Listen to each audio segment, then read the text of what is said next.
Hi guys, welcome to my new blog. तो भाई लोग, बात कुछ ऐसी है, मैंने कल रील देखी थी इंस्टाग्राम पे। तो भाई उस रील में बता रखा था और दिखा भी रखा था, दिखा भी रखा था कि भाई दिहाड़ी करके तो बस अपना घर ही चल सकता, वो भी मुश्किल से। अपने सपने हैं, सपने पूरे करने हैं तो भाई सोशल मीडिया का रास्ता ही चुनना पड़ेगा, या कोई सरकारी नौकरी है वो अपने पास है नहीं। ठीक है, तो भाई मैं सरकारी तो कुछ कर नहीं सकता, काम दाम कुछ है नहीं। ठीक है, मैं वैसे तो दिहाड़ी ही करता हूँ भाई।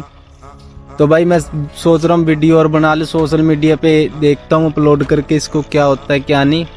तो भाई मैं अब से वीडियो रोज एक वीडियो अपलोड करूँगा, रोज एक दो वीडियो जो भी मेरे से बनेगी। मैं काम भी करता हूँ साथ में, वीडियो भी बनाऊंगा, एक दो बनेगी जो उनसे मैं अपलोड कर दूंगा। तो भाई लोग सब सपोर्ट करना, प्यार देना, अपना लाइक सब्सक्राइब जरूर करना।